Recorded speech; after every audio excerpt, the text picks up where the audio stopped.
Hello, heroes, and welcome to another episode of Sinobii Science here at the Battleground. Today's video is about the Expedition mode in Minion Masters. To get to Expedition, you'd click on this button here. It's the circle with the star inside of it, and it should highlight Expeditions, as you can see. You click on that, it brings up the choice of expeditions if one is currently available. You'll see it, and you click on it, and for doing the expedition, you're going to get rewards, typically a token and 500 or 600 gold. So it's worth doing these. There's no reason not to do them. They're free. And when you're playing in the expedition, it's just like playing ranked mode, except you get the bonus rewards at the end. You still get everything else. If you play solo, you still get your solo rank. If you play random 2v2, you still get your random partner 2v2 rank. And if you're doing a draft, you still progress in your draft and earn towards your draft rewards when you get to 12 wins or 3 losses, whichever comes first. To learn more about drafting, we'll check out our draft video that'll be available on the channel. So this is what it looks like when you get into a typical expedition. The layout might be slightly different, but it's always going to be some tiles you can't move through, various avatars, and then a glowing chest behind them. One thing that a lot of folks don't realize, if you look here on the bottom next to the back key, to the right of back, there's a little map. If you click on this, it brings up a map of the expedition arena. This is super helpful, so you're not just wandering around the wilderness forever trying to figure out where to go next. The circle with the shining gold around it is you, where you are right now. The exclamation marks are the avatars where you can start games, and those games are against real-life people, not against AIs in most cases. And then the gauntlets, those are the chests that give extra might. The way it works is you start with 0 might. You can see the gauntlet with 0, and the more might you get, the easier it is gonna be to battle the end AI bosses. You do have to battle 3 AI bosses to clear the expedition, but the vast majority of the expedition will be playing games.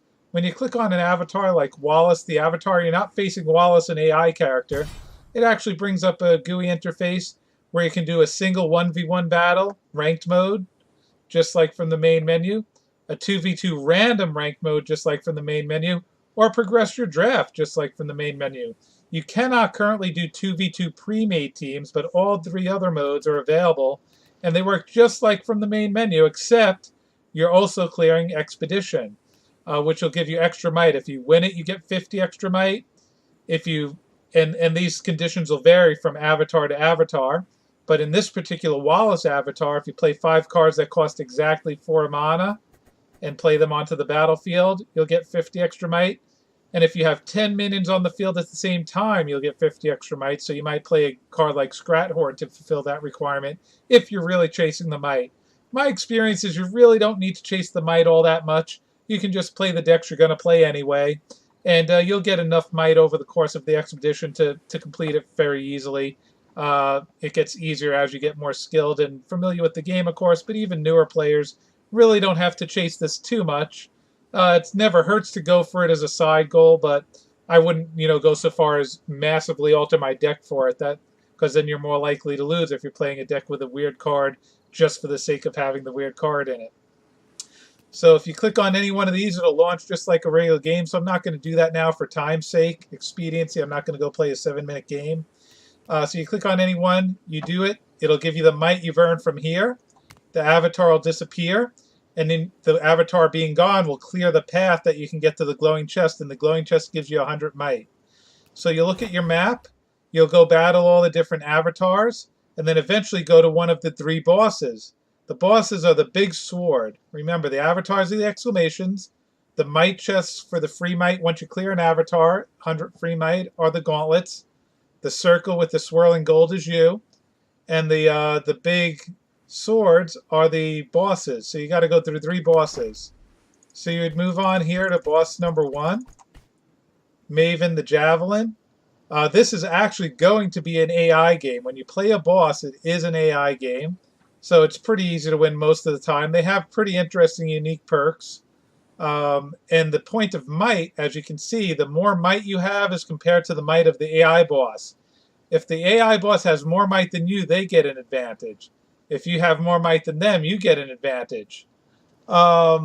you don't have to worry about might too much. It's a good idea to have about close to the might they have. If you have more, it's great. If you have a little less, it's fine. Some people, just for the thrill of the hunt and to have a little challenge, purposely go in, at half might or 75% might or even less. Um, I'd recommend just go ahead and do it. There's no reason to do it except for the kicks. You might as well go play all the avatars, get all the might you can, because you're going to play those games anyway in the course of the month or the course of the week. The expeditions will last 3-4 days. But in the course of those 3-4 days, you're going to be playing those rank games or those draft games anyway. So do as many as you can do. There's no need to rush the AI unless you really want to goof around a little bit and see if you can overcome the craziness of them having a big advantage of you. Because they'll get more XP and more mana.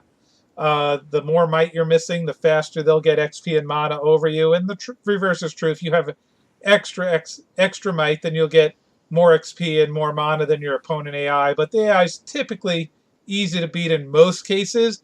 There's a couple that can be challenging, especially if you're lower on might. But for the most part, as you get better at the game and you're playing a good deck, you shouldn't find these too much of a challenge, I don't think. But if you get to a boss that is giving you a hard time, go ahead and make a deck specifically designed to beat them. Like if there's a boss that gives all your flying minions a debuff, a negative aspect, like flying minions do less damage or flying minions are cursed and lose health, then don't worry about it. Go ahead and make a special deck just to beat that boss. That's cool too. So we would beat this boss, which blocks the way. Once we beat this boss, it would open up the second area. We could go through the second area here, defeat all those avatars, go down to the second boss here, which would clear the pathway to the third boss, make our way to the final boss, and then you'll get the rewards. In this case, the rewards is the power token and the coin. So it's very easy. I just want to touch base with you, help you understand the map, know the map is there, understand there's no reason to avoid doing expeditions because they're free. It's just what you're doing anyway, except you get a free reward at the end. So you might as well do them. It's a super way to just add to your farming. If you're not familiar with farming free resources, check out my F2P guide, free-to-play guide. See how to farm all those resources. And before you know it, you'll have a ton of resources just like I do. Hope this helped you a little bit, and we'll see you next time at the Battleground.